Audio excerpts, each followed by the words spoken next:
Hello everyone, welcome back to my channel. Happy Sunday to all of you. कैसे हो आप सब? उम्मीद कर रही हूँ आप सभी बहुत अच्छे होंगे, सेहतमंद होंगे, खुशहाल होंगे, अपना अच्छी तरह से ध्यान रख रहे होंगे। हम सब भी मज़े में हैं। आज है संडे। संडे को कोई ख़ास प्रोग्राम रहता है आपका, या जो हफ्ते भर काम नहीं हुआ वो सारा काम निपटाने का ही आइटनरी तैयार रहती है। तो चलिए, 2 दिन बाद आ रहा है व्लॉग, और अच्छा सा बड़ा सा व्लॉग है ये। मेरे वो सभी सब्सक्राइबर जो लॉन्ग एक्चुअली ये 30 मिनट्स का व्लॉग है, जिनको बहुत बड़ी वीडियोस पसंद आती हैं, वो आज खुश हो जाएंगे। तो एक बहुत ही अच्छी रेसिपी मैं बना रही हूँ, जो कि एक जुगाड़ है।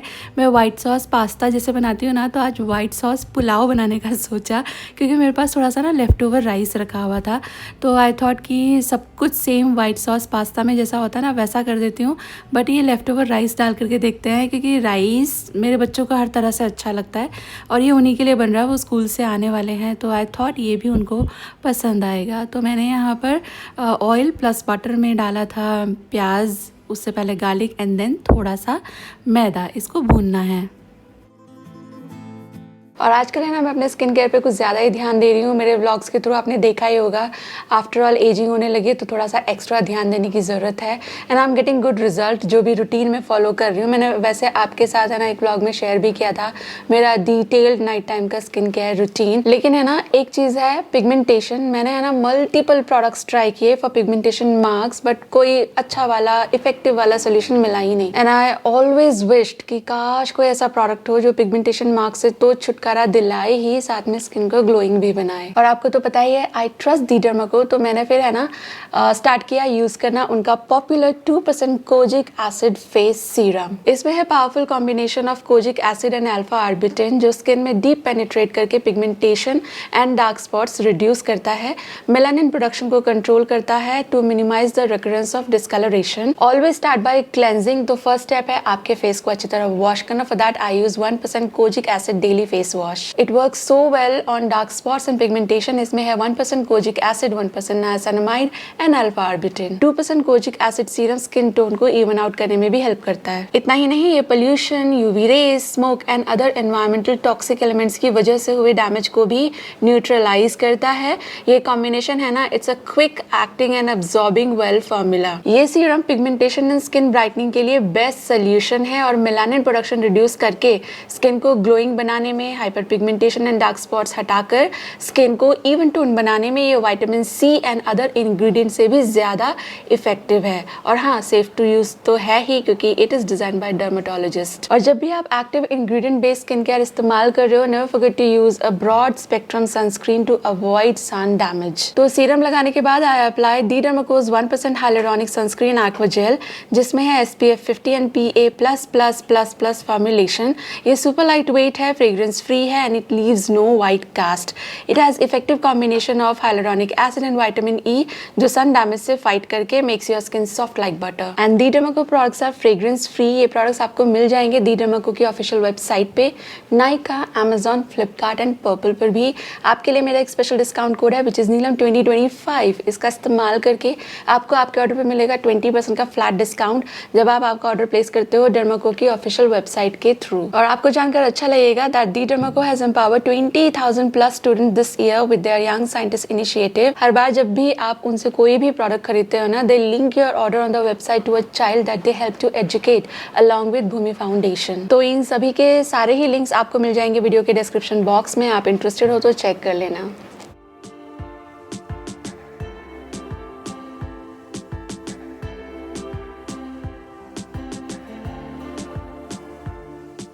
और जब मैदा अच्छे से भून जाएगा ना, ऐसे भूनना है कि इसमें से अच्छी खुशबू आए, इसका कच्चा जो एक फ्रेग्रेंस रहती है ना, वो चली जाए, लेकिन इसका कलर ना बदले। और उसके बाद फिर इसमें डालना है मिल्क ही डलता है वाइट सॉस में। और इसके बाद फिर इसको अच्छी तरह से मिला लीजिए, सो दैट इसमें कोई लंप ना बने।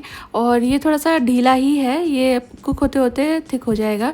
फिलहाल ऐड करेंगे इसमें सीजनिंग वगैरह एंड दूसरे इंग्रेडिएंट। तो मैंने ऐड किया है यहाँ पे थोड़ा सा नमक स्वाद के हिसाब से, काली मिर्ची का पाउडर, वाइट पेपर हो तो वही पाउडर मिलाना, देन ऐड किया है मैंने थोड़ा सा इसके अंदर ग्रीन चिलीज़ काट करके, स्वाद के हिसाब से मिला लेना। बच्चों के लिए था तो मैंने बड़ी बड़ी सी काट दी है बस।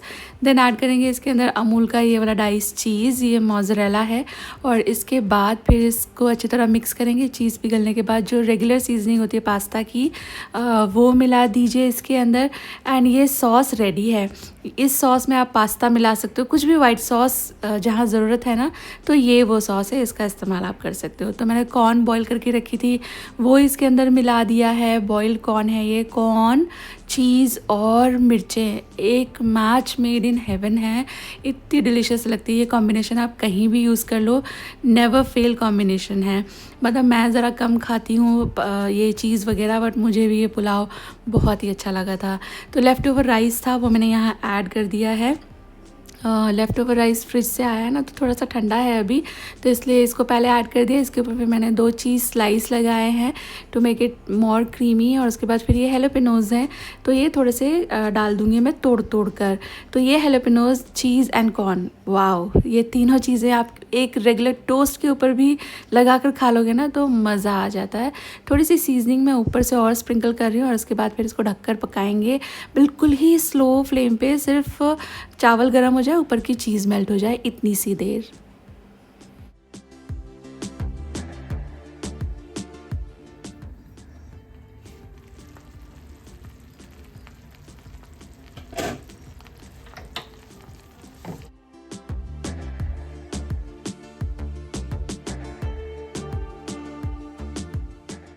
और ये देखिए थोड़ा थोड़ा सॉसी है ये अभी। ज़्यादातर तो सॉस जो राइस है वो अब्ज़ॉर्ब कर ही लेता है, और चीज़ जो है पिघल चुकी है। तो मैं यहाँ पर सर्व कर रही हूँ ये। एंड आपको देखकर थोड़ा सा डिफरेंट लग रहा होगा, बट ये खाने में बहुत टेस्टी है। आप अगर पास्ता के फ़ैन हो या बच्चे पसंद करते हैं वाइट सॉस वाला, तो ये आपको डेफिनेटली अच्छा लगेगा।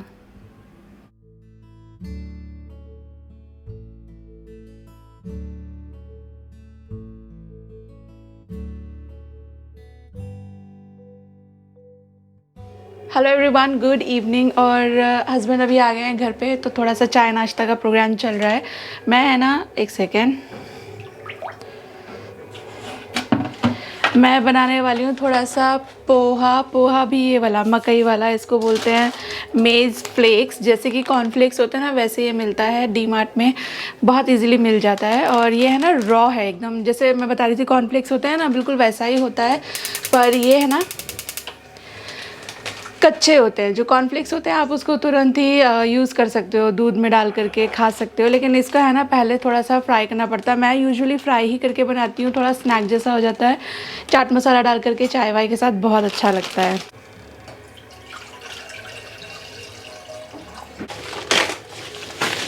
और आज मैंने है ना वो जो वाइट सॉस पास्ता होता है, मेरे बाल देखो, आज सुबह से 2 बार मेरे दिल में ये ख्याल आ चुका है। हस्बैंड की मीटिंग चल रही है, तो सुबह से 2 बार मेरे दिल में ये ख्याल आ चुका है कि मैं अपने बाल जो है ना आज कलर कर लूँ, लेकिन मैंने नहीं किया। क्योंकि पता है मैं है ना, मतलब बाल जैसे मैंने कल धुले थे, कल मकर संक्रांति थी ना, तो कल शैम्पू किया था, तो फिर मैं ना एक दिन इसको ओल्ड होने देती हूँ। तो एक दिन बीच में गैप करके, क्योंकि हम जब शैम्पू करते हैं तो स्कैल्प थोड़ी सी कभी कभी ऐसे हो जाती है ना, तो उसके ऊपर फिर मैं कलर नहीं लगाना चाहती, क्योंकि it harms your hair roots ना। तो फिर एक दिन बीच में चला जाए तो उसके बाद फिर मैं लगाती हूँ। तो आज मेरे को आज टाइम बहुत था ना, तो मेरे दिल में 2 बार ऐसा है कि यार टाइम है, काम कर लो, लगा लेती हूँ हेयर कलर। तो 2 बार दिल में ख्याल आया कि अभी टाइम है, ये काम कर लेता है। फिर मैं सोचा नहीं, मैं अब ये काम करूँगी एक दिन छोड़ करके, जैसा मैं यूजुअली करती हूँ। और मैंने मेरा अर्बन क्लैप का जो अपॉइंटमेंट था ना, बुकिंग, वो भी मैंने कैंसिल करी, क्योंकि मैं सोच रही थी कि यार पहले मैं खुद ही कर लेती थी। अभी मैं छोटी छोटी चीज़ों के लिए कितना बाहर हेल्प ढूंढती हूँ।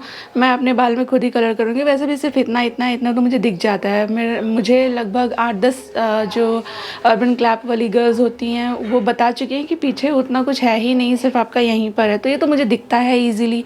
मुझे सिर्फ ये था कि पीछे अच्छी तरह यूनिफॉर्मली कलर होना चाहिए, तो सिर्फ इसलिए मैं उन लोग की हेल्प लेती थी।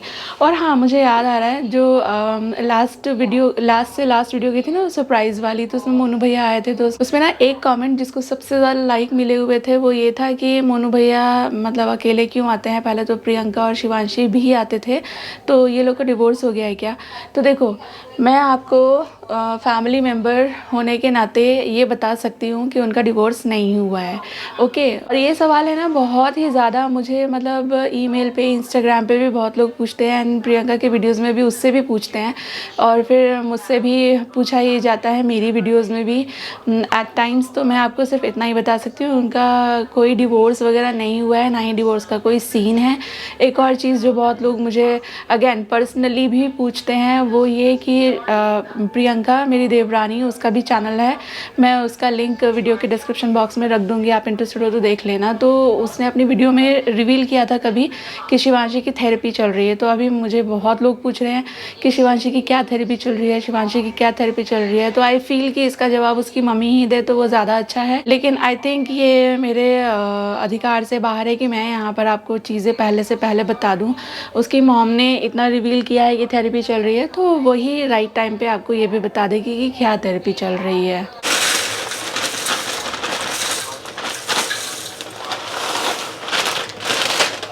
तो मैंने है ना मेरे पास एक्चुअली फ्रिज के अंदर रखा हुआ था थोड़ा सा लेफ़्ट ओवर राइस। तो लेफ़्ट ओवर राइस में यूजुअली इसी तरह सिंपल तरीके से बना देती हूँ, ज़्यादातर उसमें एग फोल्ड करके दे देती हूँ सानवी खुशी को।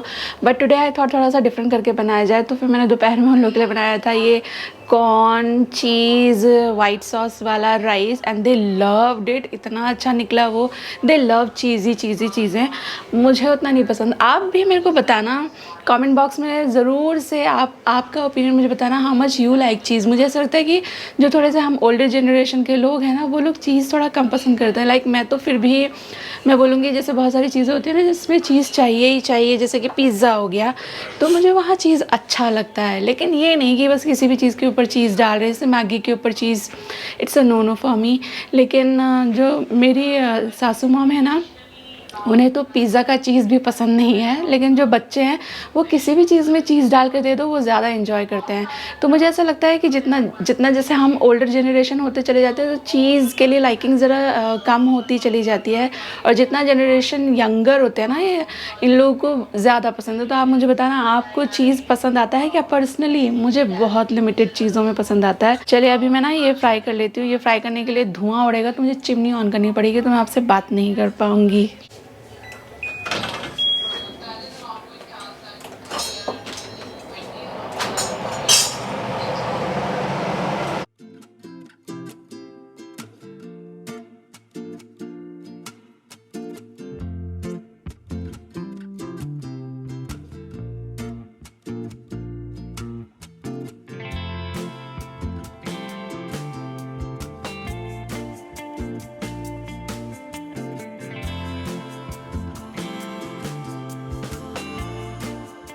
काफ़ी सालों पहले जब मैंने डी मार्ट जाना शुरू ही किया था, मैं पहले जब वडोदरा हम लोग आए थे ना, तो मेरे हस्बैंड को सोडेक्सो कूपन मिलते थे, और वो मोर नाम का एक स्टोर था वहाँ पर चलते थे। तो हम लोग वहाँ जाते थे, वो हमारे घर से काफ़ी दूर पड़ता था, पर वो कूपन को रिडीम करने के लिए वहाँ जाना पड़ता था।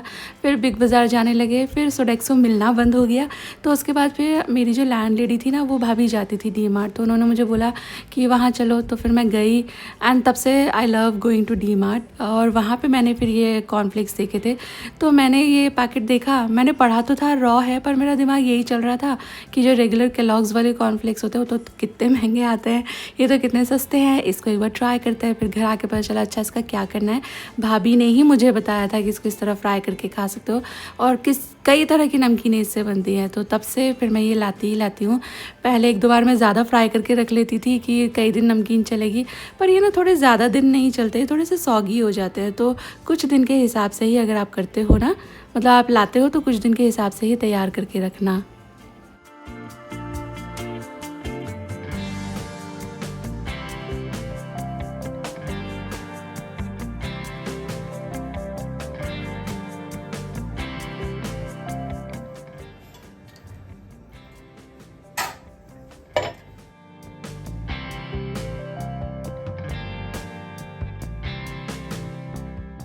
और इसके बाद है ना सानवी खुशी वर लाइक कि वी विल हैव वो वाला राइस ही, वो बचा हुआ था और हस्बैंड को थोड़ी सी भूख लगी थी, तो फिर मैंने सोचा मैं भी थोड़ा सा राइस ही खा लूँगी, लेकिन कुछ ऐसा बना देती हूँ जो शर्मा जी को अच्छा लगे और फट से भी बन जाए। तो वो एग खा लेते हैं कभी कभार बहुत मूड से। तो मैंने उनसे पूछा खा लोगे क्या, तो उन्होंने कहा कि हाँ। तो फिर उनको है ना ये जो हरी चटनी है ना ये बहुत ज़्यादा पसंद है, स्पेशली एग के साथ। तो मेरे पास लकीली धनिया था, तो मैंने फिर फटाफट से ये जो हरी चटनी है ये बना ली। इसके साथ वो पकौड़े, पराठे, एग्स कुछ भी, वो बोलते हैं कि ये कमज़ोरी है उनकी। He loves this chutney a lot.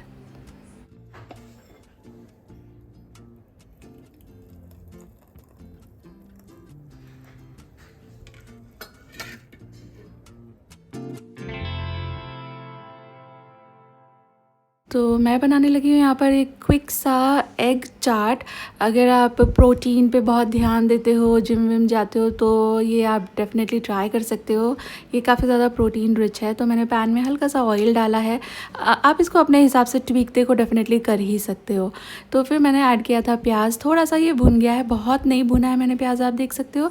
फिर मैंने ऐड किया है इसके अंदर टमाटर काट करके, और ये जो हरा हरा है ना ये धनिया के स्टेम्स हैं, तो थोड़ा 1 चम्मच जैसे वो भी थे, तो मैंने सारा कुछ डाल दिया है यहाँ पर।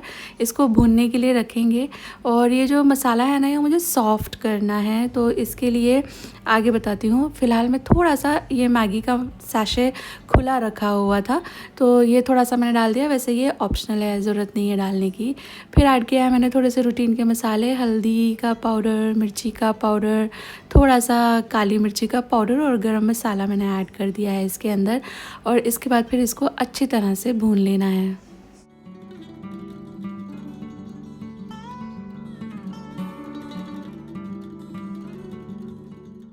मैंने थोड़ा नमक ऐड किया है और उसके बाद जिस जार के अंदर मैंने चटनी पीसी थी ना उसमें थोड़ा सा पानी डाल करके, थोड़ा चटनी वाला पानी निकाल करके ये भी ऐड कर दिया। तो इससे भी बहुत अच्छा टेस्ट ऐड हुआ था, क्योंकि मैंने इसमें गार्लिक नहीं ना ऐड किया, तो चटनी की वजह से थोड़ा सा गार्लिक आ गया है। तो आप देख लेना, अदरवाइज़ सिर्फ ये टमाटर सॉफ्ट हो जाए इतना इसको कुक करना है। इसके बाद बॉइल्ड एग को मैं, आप देखो, एक एग के 8 पीसीस करके डाल रही हूँ। आप इससे भी बारीकी से काट सकते हो, चाहे तो राउंडल्स काट लीजिए, चाहे तो वेजेस काट लीजिए, जैसा आपका मर्ज़ी आए वैसा आप इसकी कटिंग कर लीजिए। तो मुझे लगा ये अच्छा लगेगा और मतलब जितना ज़रूरी है उतना मसाले में मिक्स भी हो जाएगा, स्टिल अच्छे चंक्स बचेंगे। तो मैंने इसको इस तरह से काट लिया है। फिर मैंने अपने हाथ धो लिए हैं, क्योंकि मैं खाती नहीं हूँ, मैं बना लेती हूँ। मुझे कई लोग पूछते भी हैं कि दी आप तो खाती नहीं, आपको हीक नहीं आती।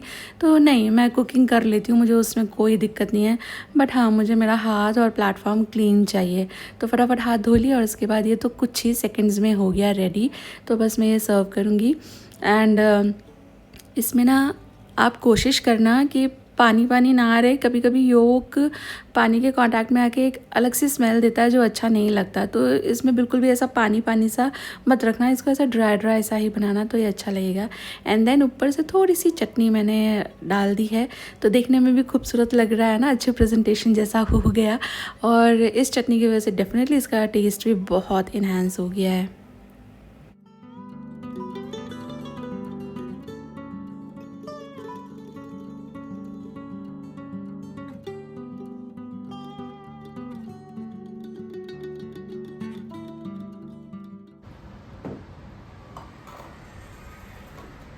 Wow.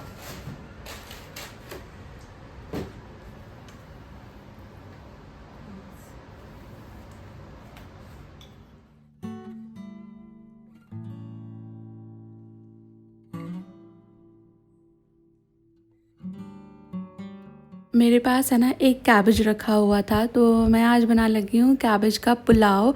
और ये मेरी लैंडलेडी भाभी, जिनकी बिगनिंग में बात करी थी, डी मार्ट वाली भाभी, उनके घर में ही खुशी पैदा हुई थी। तो वो मेरी बहुत ही अच्छी फ्रेंड जैसी हो गई थी। तो ये उनकी रेसिपी तो नहीं कहूँगी मैं, क्योंकि रेसिपी तो मैंने नहीं देखी थी उन्होंने कैसे बनाया, बट ये उन्होंने मुझे खिलाया था। तो तब से मुझे एक आइडिया जैसा मिल गया and I started making this in my kitchen.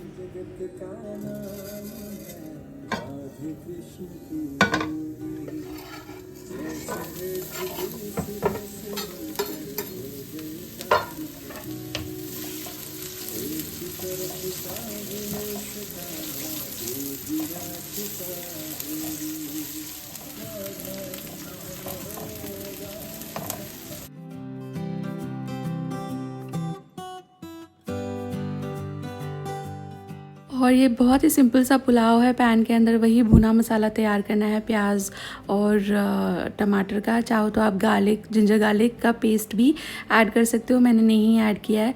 पर इसका एक कंडीशन है कि ये जो मसाला है ना, ये एकदम ही चटनी जैसा सॉफ्ट होना चाहिए। तो इसलिए मैंने पहले ही इसमें नमक मिला दिया। बिल्कुल स्लो फ्लेम पे ढक्कन डाल करके मैं इसको पका रही हूँ, सो दैट एक सॉफ्ट चटनी जैसा ये मसाला तैयार हो। और उसके बाद फिर इसमें मैं मिला रही हूँ रूटीन के मसाले। थोड़ा धनिया का पाउडर ख़त्म ही हो गया मेरा, मुझे अब पीसना पड़ेगा। देन थोड़ा सा लाल मिर्ची का पाउडर, थोड़ी सी कलर वाली चिलीज़ का पाउडर, थोड़ा सा हल्दी का पाउडर, और इसके बाद थोड़ी सी काली मिर्ची एंड गरम मसाला। तो वो जो भाभी जिनकी मैं आपको बात कर रही हूँ ना, वो वहाँ पर ऐसा था कि उस सोसाइटी में बहुत कम, ये मैंने थोड़ी सी शुगर डाली है क्योंकि टमाटर काफ़ी सारे हैं ना, तो टाट को बैलेंस करने के लिए। तो वहाँ पे काफ़ी कम रेसिडेंट्स थे, बहुत ही ज़्यादा फ्रेंडली वे में हम लोग रहते थे।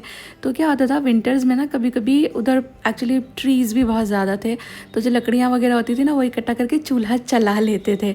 तो क्या होता था फिर उस चूल्हे पर ना इस तरह का प्रोग्राम होता था कि सब मिलकर कुछ बनाएंगे और फिर शाम को कोई खाना नहीं बनाएगा, जो चूल्हे पे बनाया गया है वही सब एंजॉय करेंगे। तो यूजुअली हम लोग भजिया पार्टी करते थे, तो फिर वो भजिया सबके घर भेजते थे, वो लोग जो आए हैं उनके भी और जो लोग नहीं अटेंड कर पाए हैं उनके भी। और ये है अरहर और मसूर की दाल। भाभी इसमें चना दाल डालती थी, मेरे पास चना दाल थी नहीं, तो मैंने ये वाली दोनों दाल डाल ली हैं। और एक बार फिर उन्होंने पूरियाँ बनाई थी, तो वो भी हम लोगों ने एंजॉय की थी। और एक बार ये वाला पुलाव बनाया था चूल्हे के ऊपर, तब मेरे को पहली बार पता चला कि अरे यार ये क्या डिलीशियस चीज़ है, और वो भी कैबेज से। तो कितने मतलब उन दिनों ना साधन कम थे लेकिन रिश्तों में भाव ज़्यादा था। मैं बहुत मिस करती हूँ वो। अभी हम लोग आते जाते हैं एक दूसरे के घर, ज़्यादातर संक्रांत पे मिलते हैं, जो मकर संक्रांति गई है ना। पर क्या है ना, अब बच्चे बड़े हो गए हैं, उनका बच्चा भी काफ़ी बड़ा हो गया है, मेरे बच्चे भी बड़े हो रहे हैं, तो थोड़ा सा बिज़ी सब ज़्यादा हो गए हैं। पहले जो शानू खुशी छोटे छोटे थे ना, तो इतना मज़ा आता था ना। उनके अलग फ्रेंड्स थे, मेरी अलग फ्रेंड्स थी। उन दिनों मैं इतनी बिज़ी भी नहीं थी, तो लाइफ थोड़ी सी ज़्यादा मज़ेदार थी। और आज के लिए मैंने अपने लिए टास्क असाइन कर रखा था कि मुझे कलर करना है, तो बस वही तैयारी शुरू कर रही हूँ मैं। कलर मैं ये वाला यूज़ करती हूँ, और पिछला वाला जो कलर था ना, उसमें से थोड़ा थोड़ा सा बचा हुआ था, कलरेंट एंड डेवलपर दोनों ही। तो आई थॉट ये यूज़ कर लेती हूँ, इतना मेरे लिए इनफ नहीं होता है, तो दूसरा पैकेट मुझे खोलना पड़ेगा। ऑल्सो मैं जब भी डी मार्ट जाती हूँ ना, तब मैं कलर लेकर आती हूँ, वहाँ थोड़ी सी इकोनॉमी हो जाती है, वरना ब्लिंकेट और ये सब पे से ना MRP पे ही मिलता है ज़्यादातर, तो काफ़ी महंगा पड़ जाता है बेकार में। तो फिर मैंने बस वही डेवलपर एंड कलरेंट जो है वो निकाल लिया है। ये वाला एक्सीलेंस क्रेम बहुत लोग पूछते हैं, इसलिए यही दिखा रही हूँ आपको। कार्टन लॉरियल का है, एक्सीलेंस क्रेम है ये, और ये 3 नंबर में मैं यूज़ करती हूँ। इसका एक और आता है, जैसे ये लाइट पिंक सा है ना, तो वो डार्क पिंक होता है, तो वो ज़्यादा कलर देता है, एकदम कौवा काला टाइप का। डार्क ब्राउन लाती हूँ मैं, डार्केस्ट ब्राउन, तो भी वो ब्लैक जैसा फील आता है, तो वो मैं बहुत ही कम लाती हूँ। मतलब मुझे ये नहीं मिले जो आप देख रहे हो सामने, ये अगर नहीं मिला तो वो लेकर आती हूँ, वरना वो नहीं लाती मैं। ये वाला मेरे बाल में मतलब ठीक लगता है, और सनलाइट पड़े तो अच्छा ब्राउन ह्यू भी देता है। ऐसा एकदम ही काला काला डाई किया है वैसा नहीं लगता। तो मैं कलर लगाऊंगी और आपके साथ आज ढेरों मेरी जो ट्रिक्स हैं वो शेयर करूंगी, सो दैट आपको भी कलर से बढ़िया रिजल्ट मिले हर बार।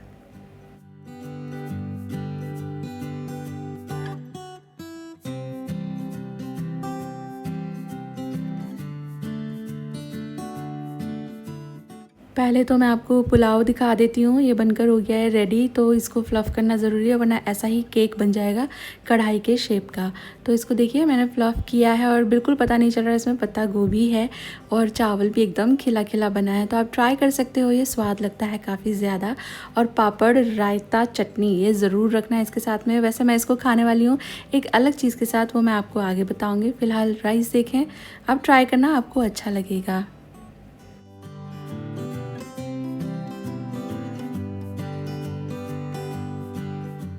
कलर करने बैठे हैं तो एक वैसलीन ज़रूर से लेकर के रखिएगा। इसको आप आपकी हेयर लाइन पे लगाएंगे। देन कोम, ब्रश, ये मेरा मिरर है, ये मैग्नीफाइंग ग्लास वाला है, एक तरफ से बहुत बड़ा व्यू आता है तो ये मैं लेकर बैठती हूँ। एक हैंड मिरर भी, सो दैट मैं चश्मा उतार के काम करूँगी तो फिर मुझे हैंड मिरर की ज़रूरत पड़ेगी। कॉटन बॉल्स चाहिए, एक काला कुछ भी कपड़ा ले लीजिए और इसके बाद फिर ये जो कलर है ना, इसके अंदर ही ग्लव्स भी आते हैं और शैम्पू एंड कंडीशनर भी आता है, तो ये सब की ज़रूरत पड़ेगी। ग्लव्स अगर आप कोई ऐसा इस्तेमाल करो जिसके अंदर नहीं है तो बाहर से ख़रीद लीजिए। मैंने भी अलग से सर्जिकल ग्लव्स ख़रीद रखे हैं। वो एक तो देखो क्लीनिंग में बहुत ज़्यादा काम आ जाता है, और कभी कभी क्या होता है जैसे मैं मेरे हस्बैंड को लगाती हूँ ना तो उनके सर में तो इतना कलर नहीं लगेगा, तो जो ग्लव्स हैं वो यूज़ हो जाते हैं, फिर अगली बार का क्या, तो फिर मैं वो वाले ग्लव्स यूज़ कर लेती हूँ। मैं बेसिकली क्लच ढूंढ रही हूँ, हेयर क्लचर, वो भी ज़रूरी है। तो बाल आपके हमेशा क्लीन ही होने चाहिए। आपकी मर्ज़ी है कि फ्रेशली क्लीन या एक दिन पुराना करेंगे तो अच्छा है, क्योंकि स्कैल्प पे हल्का सा बिल्डअप आ जाता है तो एकदम से उतना हार्म नहीं करेगा कलर आपकी स्कैल्प को। इसके बाद वाइट टूथ कोम से बालों को कोम ज़रूर करना कलर लगाने से पहले। इससे कलरिंग के प्रोसेस के दौरान बाल उलझने की वजह से टूटेंगे नहीं। एंड जितना कलरेंट लिया है उतना ही डेवलपर लेना, कुछ भी ऊपर नीचे मत करना, क्वांटिटीज़ बराबर मात्रा में लेना तो अच्छा कलर चढ़ेगा। और उसके बाद फिर सबसे पहले जो हेयर लाइन है ना, इस पेरीमीटर पे हम लोग लगा लेंगे वैसलीन। तो वैसलीन लगाने से अगर थोड़ा मोड़ा कलर आगे आ भी गया है ना स्किन पे, तो बाद में वो वाइप करना आसान हो जाता है और कलर चढ़ता नहीं। मैं आपको बाद में दिखाऊंगी भी, क्योंकि थोड़ा देखो मैस होना लाजमी है, हो ही जाता है, तो फिर थोड़ा सा प्रिकॉशन पहले से लेकर के रखेंगे तो अच्छे रिज़ल्ट मिल जाते हैं। और मेरा तो भाई अनफॉर्चुनेटली सारा का सारा ये जो ग्रेनेस है ना, ये सामने की तरफ ही है, पीछे उतना नहीं है, तो मुझे ऊपर से ज़्यादा ही ख्याल रखना पड़ता है। इनफैक्ट मेरी स्किन भी बहुत लाइट कलर्ड है, तो कलर आ जाता है ज़रा सा भी तो वो दिखने लगता है कि क्या पिगमेंटेशन जैसा हो रखा है। और एक ऐसा टी शर्ट लेना जो या तो आपने डेडिकेट कर रखी हो इसी काम के लिए, जैसे मैंने भी ये वाला जो मैं पहनने वाली हूँ ना टॉप, ये सिर्फ कलर के लिए ही मैं पहनती हूँ, ब्लैक है इसलिए। और डार्क कलर का लेंगे तो उतना ही अच्छा है। और बहुत अच्छा होगा कि हस्बैंड की कोई टी शर्ट ले लीजिए, क्योंकि हस्बैंड की टी शर्ट ना लूज़ होती हैं, उनके पास डार्क कलर्स वगैरह बहुत होते हैं। पर मेरे केस में है ना, मेरे हस्बैंड और मैं सेम एज, कद काठी, हाइट, वेट हमारा लगभग सब कुछ सेम है, और वो है ना बॉडी फिट वाली टी शर्ट लेते हैं, मैं एकदम लूज़ लेती हूँ, तो उनकी टी शर्ट मैं नहीं पहन सकती। तो ऐसा टी शर्ट लेना जिसका गला थोड़ा बड़ा हो, जिससे उतारते हुए आपके टी शर्ट के जो गले का जो रिम है उस पर कलर ना आ जाए। तो ये देखिए वैसलीन मैंने लगाया था तो ज़रा सा कलर आ गया था, वो कितनी ईजिली हट रहा है, सी आराम से हट जाएगा। और फिर आराम से इसे वॉश कर लीजिए। जो इसके साथ शैम्पू आता है, कंडीशनर आता है, उसी का इस्तेमाल करें। And look at my scalp, कहीं भी नहीं लग रहा है कि कलर लगाया है, और माथे पे भी कलर नहीं आया है।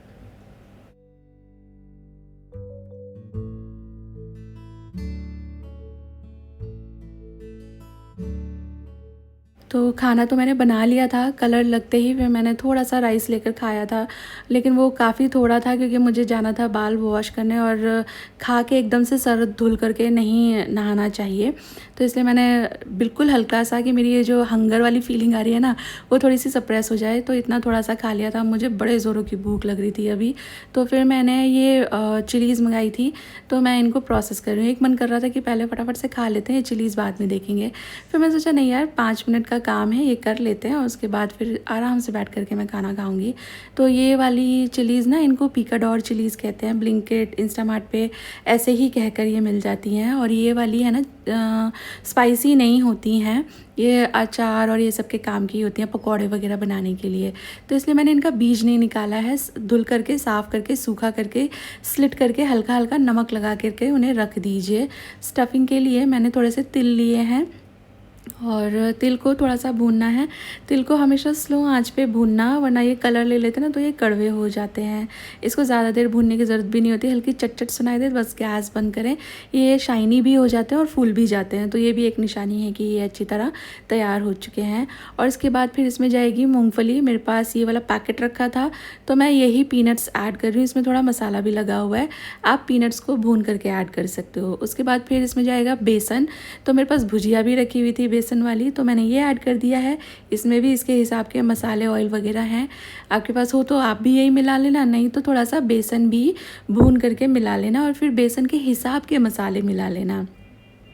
फिर मैंने ये जो तिल है भुने हुए ये भी यहाँ पर ऐड कर दिया और ये सारी चीज़ों को मिला करके मैं एक बढ़िया पाउडर बना लूँगी, क्योंकि इसमें ऑयल वगैरह है ना पीनट्स में और भुजिया में, तो ये इस तरह का थोड़ा सा चिपका सा मसाला बना है। आप बेसन वाला लोगे तो वो इतना चिपका सा नहीं बनेगा, इसमें आपको ऊपर से थोड़ा फिर यहाँ पर ऑयल मिलाना पड़ेगा। तो आप नमकीनें ले रहे हैं तो ऑयल ना मिलाएं, बेसन और मूँगफली भून करके ले रहे हैं तो फिर यहाँ हल्का ऑयल मिलाएँ, स्वाद के हिसाब से लाल मिर्ची नमक वगैरह मिलाएँ। और इसके बाद फिर ये सभी नमकीनों में थोड़ा सा खट्टा प्रोसेस में डाला ही जाता है, तो उसी हिसाब से मैं बस आधा सा नींबू यहाँ निचोड़ रही हूँ। आप थोड़ा स्वाद के हिसाब से एक नींबू मिला लेना अगर आपने बेसन और पीनट्स लिए हैं तो। और फिर थोड़ा सा चख लेना, इसको भुना हुआ होगा तो आप चख पाएंगे, तो आपके स्वाद के हिसाब से आप नमक मिर्ची बैलेंस कर लेना और खट्टा थोड़ा सा ठीक रखना और थोड़ी सी फिर इसमें पिसी हुई चीनी ज़रूर मिला देना।